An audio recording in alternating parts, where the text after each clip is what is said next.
Bonjour à tous, on va bientôt commencer le live avec Elisabeth.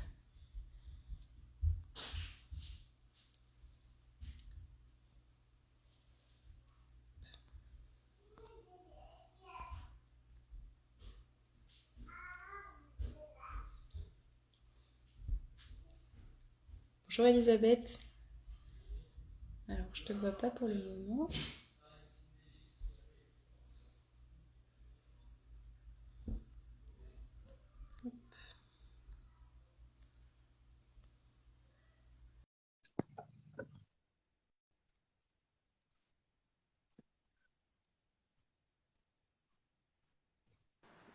Coucou, coucou. Merci beaucoup Elisabeth d'être là avec moi, avec nous.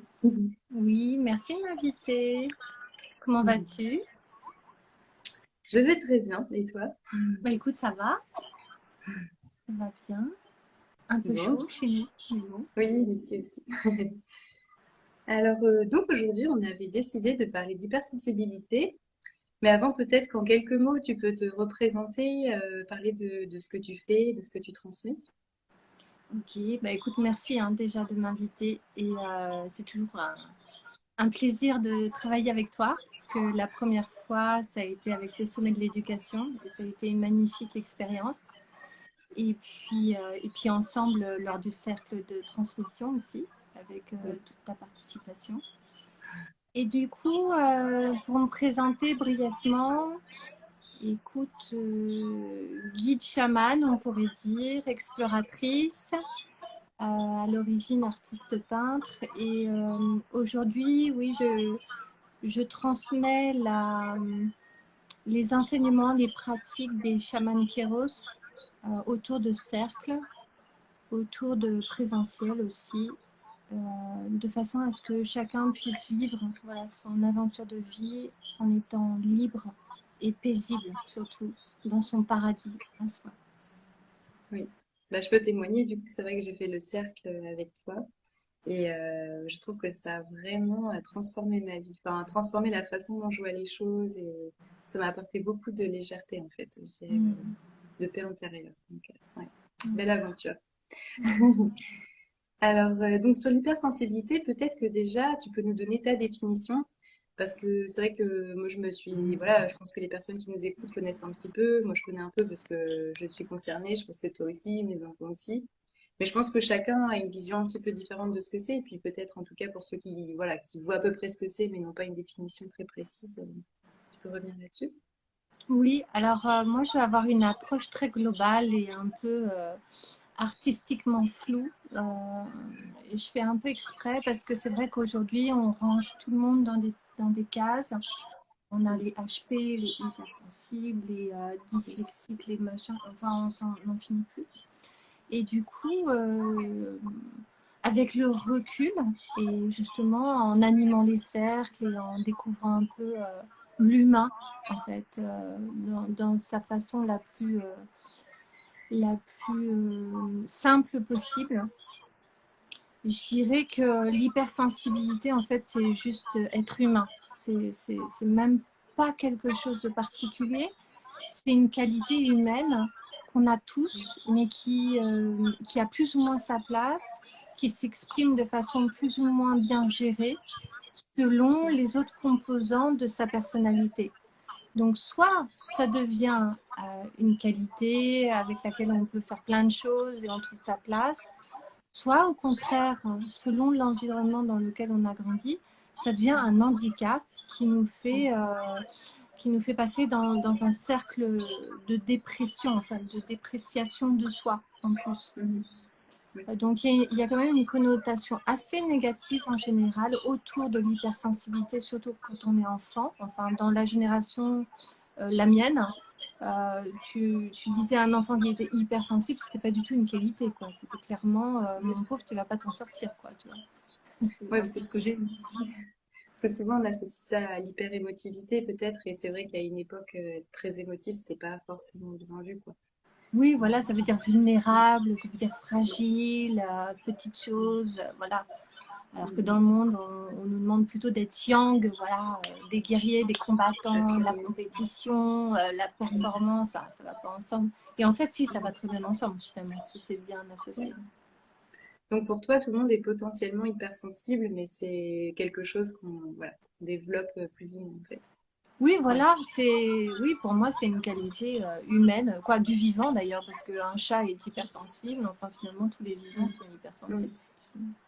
Mais quand on dit hypersensible, on entend hautement sensible, donc peut-être avec des degrés quand même selon les personnes. Alors voilà, après, ça va dépendre des composantes de chacun, parce qu'on est tous un peu des pièces uniques, hein, et puis de l'environnement de chacun. C'est-à-dire qu'il y en a qui Mm. vont le développer et qui vont être tout le temps sollicités sur ce terrain-là, et Mm. d'autres pas du tout. Ils vont avoir un environnement où ils n'auront pas besoin d'être éveillés tout le temps, parce que c'est un peu Mm. aussi un mode de survie. Je pense que Mm. plus le contexte peut être mettre la personne en danger, entre guillemets, plus en fait il va développer son hypersensibilité comme un outil de défense. Je dire attention, il y a un danger, tu vois, il faut Ouais. que je fasse attention, il faut que je sois aux aguets, enfin tu vois, je pense ça Ouais, peut mais être intéressant. c'est un peu la pluie et l'œuf, parce que quand on est hypersensible, on a tendance justement à tout analyser en permanence et, enfin, analyser, mais disons qu'à recevoir beaucoup d'informations et du coup à se retrouver un peu submergé. Et du coup, le fait d'être hypersensible peut nous mettre un peu dans ce mode survie aussi en permanence, Oui, où on est vite fatigué, enfin, ouais, vite trop sollicité, vite irrité, puis il y a beaucoup d'intensité aussi dans les émotions, donc on voilà, peut vite. c'est un terrain qui est pas calme en tout cas. On se retrouve Ouais. dans un terrain qui est pas calme. Et à un moment, on se dit presque Oui. couper les ponts. Plus. Il y en a marre, quoi. Tu vois, je pense Oui. que les hypersensibles, en général, ils se disent pas, yes, c'est génial. C'est plutôt, c'est fatigant. Mm. J'aimerais bien ne pas me poser autant de questions. Les Mm. autres, ils ont l'air d'être tranquilles, pépères. Et moi, ça tourne en boucle. Là, c'est pas de tout repos. Et alors, du coup, dans les avantages, parce que donc sur ton Instagram, tu as partagé autour du fait d'être enfin, que l'hypersensibilité, c'était lié à la clairvoyance. Donc, du coup, ouais, est-ce que tu peux nous dire un peu plus là-dessus? Parce que du coup, ça serait plutôt quelque chose comment dire, de positif, hein, pour trouver un mot qui va avec ça. Et bien alors, c'est positif si on en est conscient. Le problème, Oui. c'est que la plupart du temps, on ne sait pas que c'est de la clairvoyance, en fait.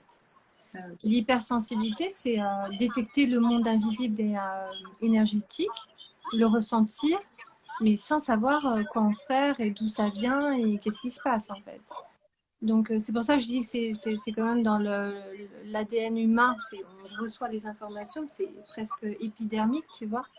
Mais Mm. en fait, il y a des informations, on ne sait pas du tout les traiter, on ne nous a jamais appris à les traiter, on ne sait pas Oui. les reconnaître, on ne sait pas ce qui se passe. Et par-dessus le marché, on nous dit, quand on les ressent, que donc on est hypersensible et que donc en gros, on se fait des idées, on invente des choses, c'est pas une réalité, enfin, c'est pas celle que la majorité voit. Mm. Et du coup, ça met une pression, tu vois.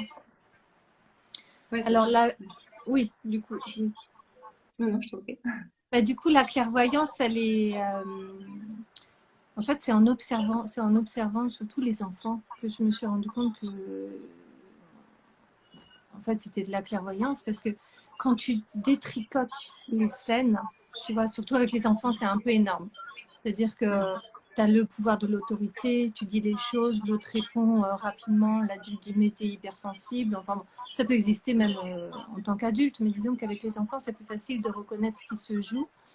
Et quand tu vois la réaction d'un enfant, en plus, il ne le cache pas, tu le vois tout de suite qu'il a encaissé l'information.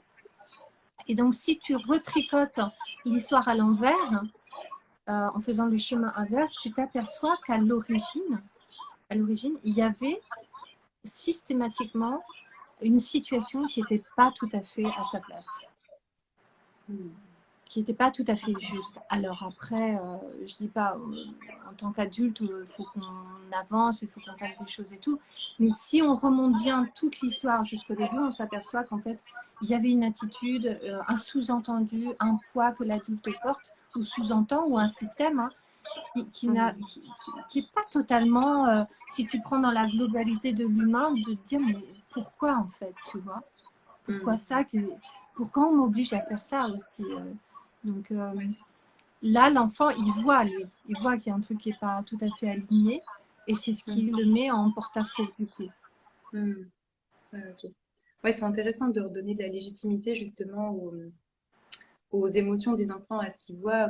Comme on dit, bah, si un enfant fait une colère, bon, enfin, tu vois, on dit fait une colère, moi, il est en colère. Enfin, parfois, bah, voilà, ça nous cherche un peu en tant qu'adultes parce que c'est pas le bon moment, parce qu'on voit pas ce qu'on peut faire, mais il y a toujours un besoin au fond qui est légitime en fait. C'est vraiment d'aller vraiment voir et se poser, se dire qu'est-ce qui se passe effectivement, qu'est-ce qui est pas ajusté, quel est le besoin qui est pas nourri. Enfin, ouais, Oui, sans compter que ça peut aller chercher très loin, hein. On peut aller, enfin, ça vient toucher énormément de points dans la vie de tous les jours. Enfin, moi, je me souviens, mes filles, oui. euh, il y avait l'histoire de la nourriture, l'histoire des vêtements le matin, tu vois, tous ces Oui. sujets-là. Mais je me suis dit, mais moi, je zappe, je ne vais pas rester là-dedans, quoi. J'ai remarqué que moi-même, je ne mangeais pas un plat, je ne finissais pas forcément mes assiettes. Tu vois, on met une pression sur les enfants. Oui. Tu dois faire comme ci et Mm, pas comme ça. Et si tu mm, finis pas ton plat, tu n'auras pas de dessert. Tu vois, moi, j'ai eu ce genre de conversation. Et il y a des jours, je mangeais qu'un dessert et pas de plat. Enfin, je sais pas, il y a un moment, faut lâcher un mm. petit peu aussi le. Moi, j'ai eu une éducation assez stricte, donc voilà. Mhm. Après, pour les vêtements, les enfants qui font des crises de nerfs parce qu'ils veulent mettre une paire de chaussettes roses avec des fleurs, avec un pantalon qui est jaune à rayures, Oui, mais qu'est-ce qu'on en a à faire? mais exactement, c'est ça. Bon, après, oui, c'est la question du regard social. Souvent, c'est ça. Souvent, c'est ça qui bloque avec les parents. Voilà, on est chez des amis, on veut pas que notre enfant mange n'importe quoi, ça vient n'importe comment à l'école. Et ben ouais, mais Enfin, c'est bon. là où finalement l'enfant il va mettre le doigt en disant est-ce que tu es vraiment sûr que c'est un point essentiel, tu vois, il va te chercher en fait. Ouais, ouais, c'est sûr. Mm, mm. Et du coup, en fait, je me disais, peut-être que pour avoir conscience de l'hypersensibilité, il faut aussi avoir conscience du fait que on n'est pas dans la tête des autres. Et en fait, souvent, c'est un peu le problème pour beaucoup de choses, c'est que tu mets du temps, en fait, à te dire, mais en fait, peut-être que ma façon de fonctionner n'est pas celle de tout le monde. Tu vois, on vit dans notre vie, on est dans notre bulle, et on se dit, bah, tout ce qui est évident pour moi est forcément évident pour les autres. Parfois, on a conscience de certaines choses, mais pas, voilà. Et je trouve que c'est intéressant d'avoir des témoignages d'autres personnes, comme je te disais l'autre jour quand on échangeait, sur cette personne qui disait qu'en forêt, les arbres lui parlaient, et elle Mmh. disait, la façon dont les arbres me parlent, c'est que j'ai des images qui m'apparaissent. Et tout d'un coup, je me suis dit, ah oui, d'accord, donc peut-être que c'est ça, parce que bah, c'est vrai, quand je me balade en forêt, j'ai plein d'images qui me viennent, mais bon, voilà, je me disais, bah, ça fait ça à tout le monde, et peut-être que ça fait ça à tout le monde, mais peu importe, mais je me disais, peut-être qu'on peut interpréter ça comme, voilà, la forêt me parle, enfin, peu importe, mais c'est intéressant de savoir ce qui se passe dans la tête des autres, Mmh. et peut-être ouais, tu vois, de mettre un peu du sens, et peut-être de l'attention, parce que moi, du coup, parfois, ça me reste, et parfois, tu vois, j'y prête pas plus que ça attention, là, je me dis, c'est intéressant, parce que je peux peut-être engager un dialogue, ou en tout cas, voilà, avoir un peu plus, mettre un peu plus de conscience Explorer, là-dessus. oui, voilà. Ouais. Mmh. Mais c'est une super belle remarque. Et c'est vrai que plus on va explorer justement cet univers-là, plutôt que de le figer dans des mots, mais Mm, justement de l'explorer dans l'échange, comme tu dis, et dire oui, qu'est-ce mm, qui se passe chez toi, qu'est-ce que tu vois, qu'est-ce que tu ressens, et laisser une place légitime à ces ressentis et les mm. respecter. Voilà, on nous dit souvent comment on doit ressentir les choses, on n'a aucune idée de ce qui se passe dans la tête des autres. Il y a d'ailleurs un dessinateur de livres d'enfants qui est excellent pour ça.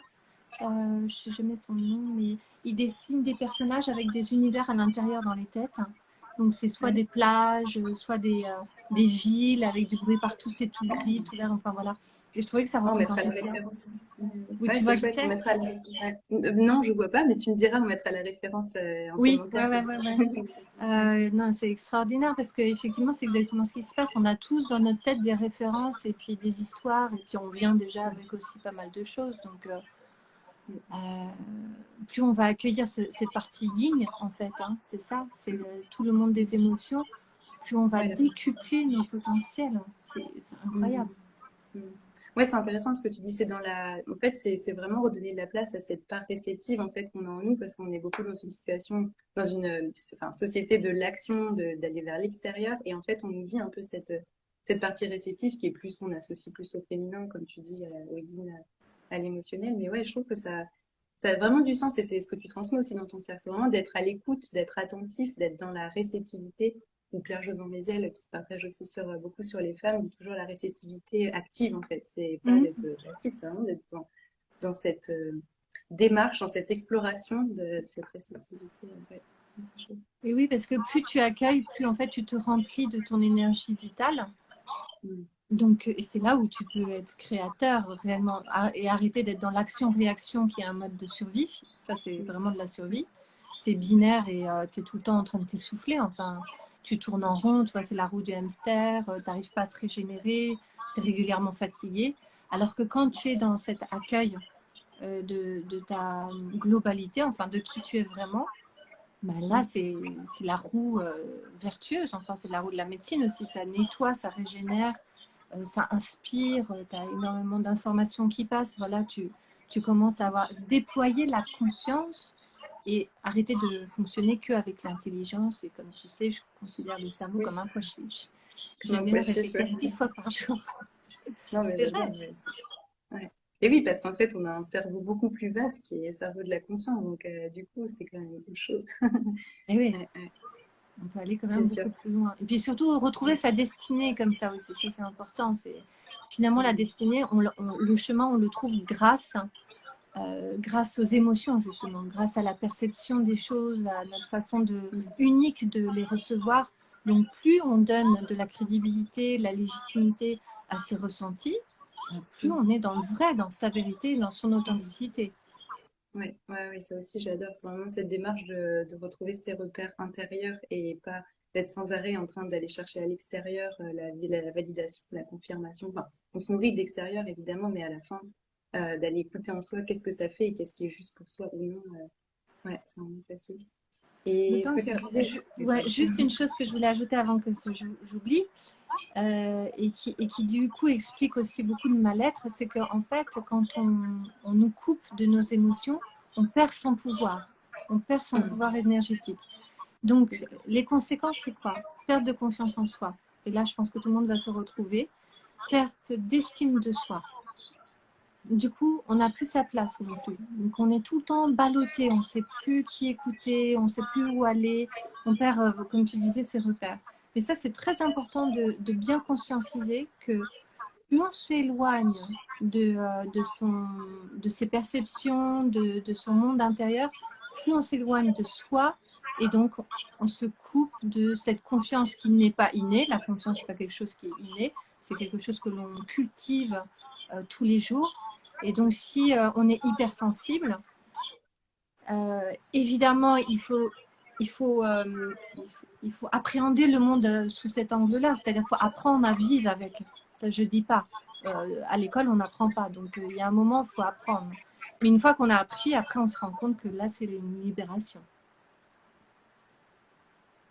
Ouais, ouais, c'est intéressant aussi ce que tu dis sur apprendre à vivre avec ça. Et je me disais tout à l'heure, quand tu disais d'être dans ce mode de fonctionnement action-réaction, je partage aussi beaucoup sur le temps, sur le fait que le temps, en fait, il est, enfin, bon, voilà, c'est une construction de notre conscience, donc il est aussi à notre service. Mais du coup, là-dessus, je trouve que en tant qu'hypersensible, on a vraiment besoin d'avoir le courage de poser ses limites, de poser ses manières de faire. Bah, comme on disait tout à l'heure pour les enfants qui ont le droit de porter une chaussette rose, une chaussette verte et de manger qu'un dessert. Et nous aussi, en tant qu'adultes, on peut s'autoriser à dire non, bah là, ça, je le ferai pas, ou parce que c'est trop, parce qu'on sait que c'est pas juste pour nous, et c'est là qu'on a besoin d'aller s'écouter et d'aller voir à quel endroit on va dépasser ses limites, à quel endroit on va être vraiment dans ce qui est ajusté pour nous et à notre meilleur, du coup, aussi pour les autres, finalement. Enfin, ça paraît évident, mais moi, je sais qu'il m'a fallu du temps aussi pour me dire, ok, je peux le faire, et il y a encore des fois où je vois que, voilà, je me laisse déborder, je reste pas dans ce qui est juste Ouais, pour moi. bah, je pense que c'est une conséquence. En fait, on a été corrompu à la base. Ouais, Et conditionné. du coup, non mais c'est vrai, c'est-à-dire qu'après, tu commences à mettre, tu composes avec ce que tu as, voilà, tu essayes de retrouver un équilibre, mais qui est faussé évidemment. Mm, mm. Et du coup, tu vas prendre des nouveaux automatismes et tu vas te retrouver très rapidement dans le triangle de Cartman. Parce qu'un Oui, totalement. hypersensible, il va essayer de se placer dans ce triangle. Ouais. Est-ce que tu peux Donc, réexpliquer brièvement pour les personnes oui, qui ne alors du coup, le triangle de Cartman, c'est trois types de personnalités qui ne sont pas forcément à l'extérieur de soi. C'est là où on rejoint les diverses dimensions. C'est que la même personne peut jouer les trois rôles en même temps. du persécuteur, de la victime et de la sauveuse. Donc un hypersensible, il va régulièrement se poser en victime de la dénomination d'hypersensible. Oui. Il est tout le temps victime. Dès qu'on va lui dire t'es hypersensible, paf, victime. Donc on l'a mis dedans déjà. Il va avoir cet élan naturel d'être un sauveur parce qu'il comprend, il y a la compassion, il y a la générosité. Enfin, il est très réceptif, donc il voit tout de suite, il scanne ce qui Beaucoup se passe. d'empathie. Voilà. Et puis, à travers ces deux rôles, il ne va pas trouver son compte, ça c'est sûr. Il va développer beaucoup de frustration, de mal-être, et donc il va devenir persécuteur. Oui. Et donc, les autres à l'extérieur sont aussi victimes de lui, sauveur, persécuteur. Donc voilà, c'est tout le monde se tricote avec ce triangle de Cartman et du coup perd son pouvoir. Quoi. Tout devient toxique. Oui. C'est vrai que ouais, tu retransmets ça aussi dans ton accompagnement. Et c'est vrai que je le connaissais, mais j'y prêtais pas trop attention. Et c'est vrai que maintenant, quand je vois que je commence à avoir des relations qui sont pas fluides, je regarde ça avec cette lumière-là et ça permet vraiment d'en sortir. Et toi, du coup, tu transmets le triangle d'or. Je sais pas si tu veux en parler. Ouais. Sur Le ce triangle triangle. d'or, c'est les solutions pour en sortir surtout.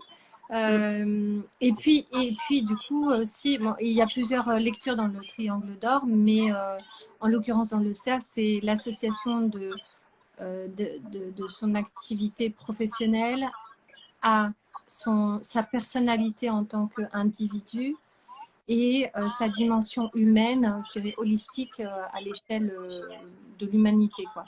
Et que du coup, ces trois aspects de soi soient dans un équilibre harmonieux dans tout ce qu'on fait.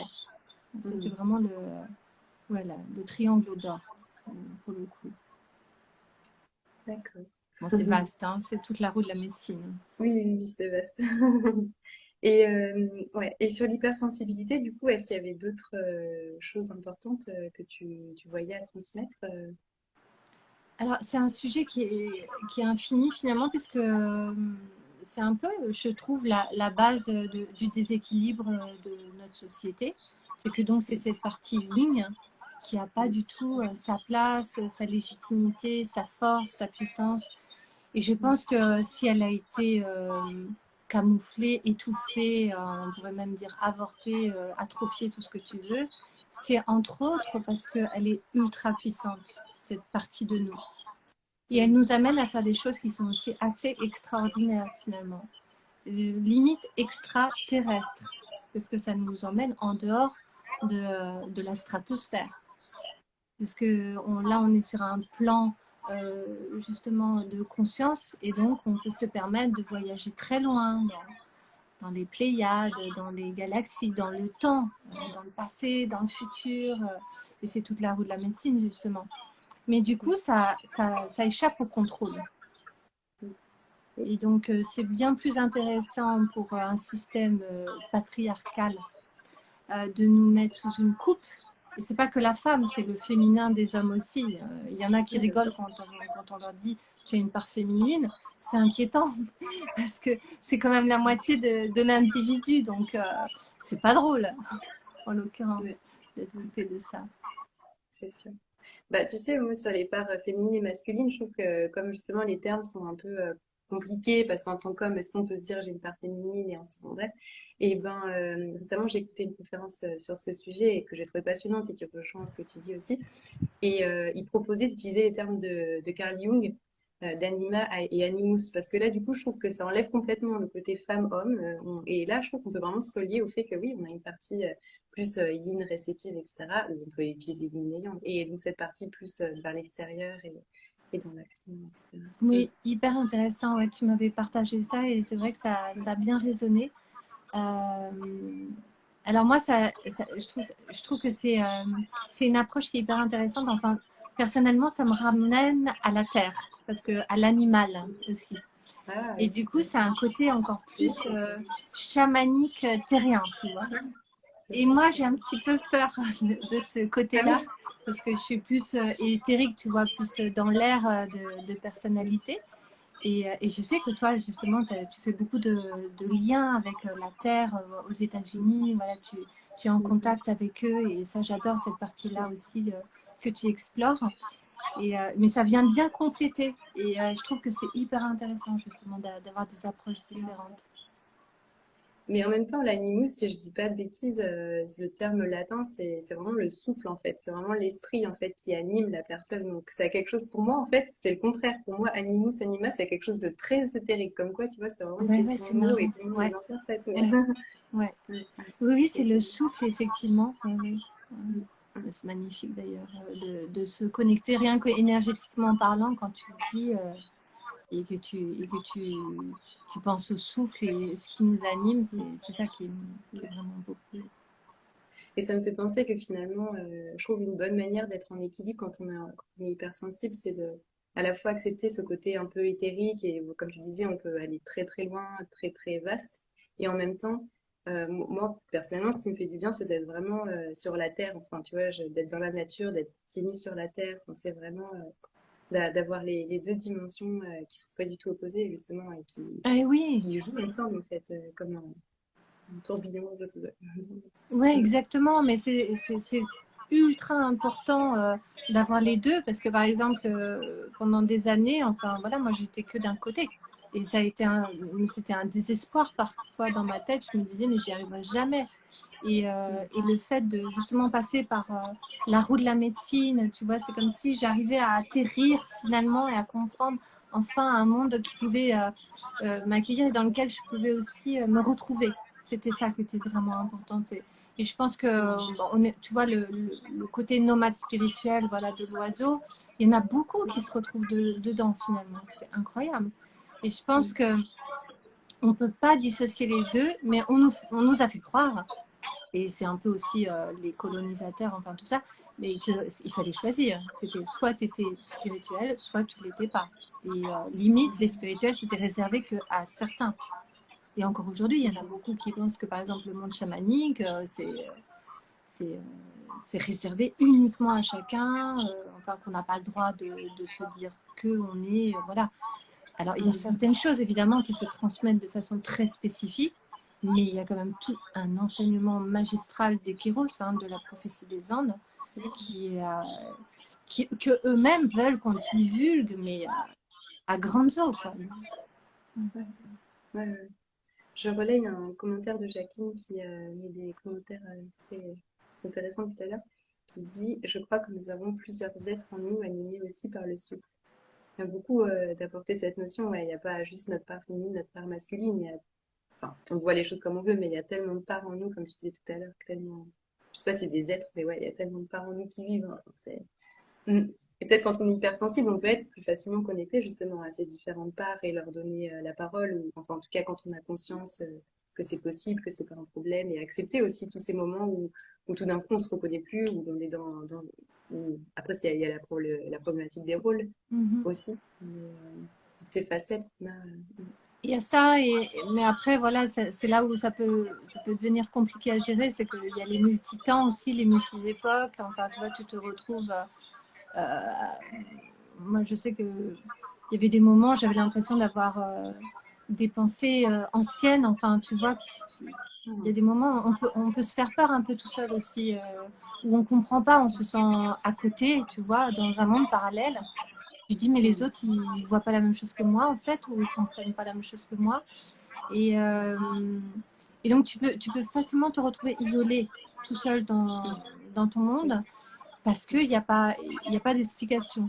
Mais effectivement, plus ce sera ouvert, plus ce sera public, plus on pourra en parler, et plus on pourra reconnaître vraiment le déploiement d'une entité, en fait, est multiple. Ouais. Oui. D'accord. Alors, je ne sais pas si on a besoin de donner comme des pistes un peu pour vivre avec son hypersensibilité plus facilement. Enfin, tu en as donné. Là, ce que tu viens de dire, peut-être ça peut ouais, faire un peu peur, se dire, bon, est-ce que je me laisse le droit de partir un peu dans tout ça parce que j'ai pas envie de me retrouver décalée. Bon, de toute façon, je veux dire, quand on se sent hypersensible, enfin, ben, le nier, c'est pas notre service. Mais... Non, ça c'est sûr. Après, maintenant, on a la chance sur Internet, on peut avoir beaucoup, beaucoup d'informations. Mais alors, je dirais que les premières informations à réajuster, ce sont les croyances les plus évidentes. D'accord. Alors, quand je parle des croyances évidentes, je parle presque de croyances scientifiques, presque historiques également. D'accord. Même au niveau de comment fonctionne notre Terre, les cycles de l'univers, enfin toutes ces choses-là. Je dirais que c'est vraiment la base, hein. Il y a des choses, on a oublié comment ça fonctionnait, même au niveau anatomique aussi. Comment fonctionne le cerveau, quelles sont les différentes parties du cerveau, comment fonctionne la respiration, à quoi ça sert exactement. Enfin, je crois qu'il faut revenir un peu aux bases. Moi, je me souviens que j'avais un jeune qui me disait oui, quand je touche la matière, j'ai l'impression qu'elle n'est pas de la matière et que je peux la traverser. Et ça lui faisait peur. Je dis oui, mais c'est normal. Enfin, c'est vrai. Tu peux vraiment la traverser. Enfin, tu vois, il y a des choses. On nous a tellement enfermés dans des petites boîtes qu'on a oublié les notions de base, quoi. Oui, il y a plusieurs temps. Oui, il y a plusieurs réalités. Oui, mais c'est pas notre expérience, enfin, c'est pas l'expérience communément partagée. Donc, c'est là que quand tu as des conversations avec les personnes, c'est un peu compliqué quand même. Parce que... Oui, mais l'air de rien, sur Internet, tu peux trouver beaucoup, beaucoup de choses. Ouais, d'accord. Déjà, il y a un bouquin qui est très bien, je trouve. C'est Qu'est-ce que l'on sait réellement de la réalité. D'accord. C'est un bouquin américain au départ. Oui, tu m'en avais parlé. Et donc, ça Je reprend, mettrai. c'est abordable pour tout le monde. Et ça reprend des évidences scientifiques, entre autres, et Hmm, du bon sens commun. Déjà de reformater certaines croyances, c'est la base, je trouve. d'accord. Ça met un peu Ouais. le garde-fou, tu vois. Tu dis, ah Hmm, ok, je suis pas folle, en fait. hmm. Bah, ça me fait penser à Philippe Dinan, tu sais, qui est un physicien euh, ben, quand même très connu et qui parle de ces notions de conscience, de futur, etc. Et qui dit qu'en fait, il dit c'est un peu compliqué parce qu'en fait, il y a des scientifiques qui font des protocoles très sérieux pour prouver, par exemple, qu'on peut sortir de son corps, des choses comme ça. Il dit le problème, c'est qu'en fait, on est tout le temps en train de recommencer du début parce qu'il arrive toujours quelqu'un pour dire ah non, non mais j'y crois pas parce que c'est pas mon expérience. Et là, il faut recommencer à reprouver les mêmes choses. Mais au bout d'un moment, c'est vrai que oui, il existe. Enfin, on a besoin souvent de la science pour se dire oui, ok, c'est possible parce que notre expérience n'est pas forcément celle-là. Mais bon, ouais. En même temps, une fois qu'on commence à faire l'expérience de ça, en fait, de la vastitude de ce qu'on est, etc., ça devient, on n'a plus besoin ni de science ni de croyance, en fait. C'est simplement c'est notre Exactement, expérience. exactement. Mm. Mm. Euh, Moins tu passes par le cerveau, mieux tu te portes, hein, en fait. Encore cette histoire de pois chiche. Non, mais c'est vrai, la science, bon, là, on peut partir dans d'autres délires, mais la science, c'est l'être humain, enfin, l'humain qui essaye de comprendre comment fonctionnent les lois de la nature. Mais les lois de la nature, Ouais. elles existent de toutes les façons. On Oui, essaye oui, oui. des bafouillements. Et du coup, que la science nous dise que les sorties de corps soient une vérité ou pas, ça change rien à la réalité. Oui, je suis d'accord. Bon. Moi, je parle surtout à ceux qui nous écoutent. Je veux dire, si tu fais des sorties de corps, tu fais des sorties de corps. Et on en fait, mais on en fait tout le temps. Quand on dort, on sort de notre corps. Enfin, c'est incroyable d'ailleurs. Quand on dort, on n'est pas du tout dans notre corps. Et quand on fait des hypnoses spirituelles, entre autres, ou d'autres, on n'est pas dans le corps non plus. Quand on fait des voyages chamaniques, on voyage, enfin, on le sent. On a conscience de ne pas être dans le corps en plus. Mm. Enfin, tu peux Ouais. témoigner, j'imagine. Oui, oui, oui. Ouais, ouais, et puis, ouais. Moi, c'est vraiment, je dis, dans la nature, j'ai vraiment cette sensation que mon corps déborde de mon corps. Enfin, c'est très étrange et c'est vraiment difficile à expliquer, en fait. C'est, Mm. comme je disais, j'en discutais hier avec mon mari, j'ai dit, mais en fait, je sais pas, c'est pour en faire l'expérience, c'est compliqué d'expliquer qu'est-ce que ça peut faire. Enfin, c'est juste. Et puis, je lui dis, enfin, et puis, ouais, j'ai du mal à y croire, mais c'est pas de l'ordre de la croyance. À un moment donné, tu fais l'expérience, c'est pas. Enfin, Oui, voilà.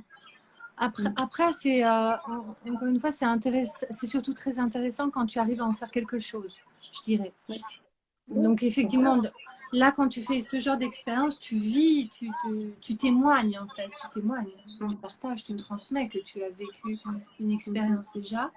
Et puis, j'imagine que pour toi, c'est régénérant. Oui, voilà. Tu obtiens des messages. Ouais. Mais en fait, oui, j'ai même pas besoin d'en faire quelque chose. C'est juste des moments où je suis tellement bien. Enfin, tu vois, Voilà. c'est oui, ça doit être régénérant sur moi. Ouais. C'est juste tranquille. Enfin, tu vois, justement, mon cerveau, il est tranquille. Il Mm. est pas en train de chercher hier, demain.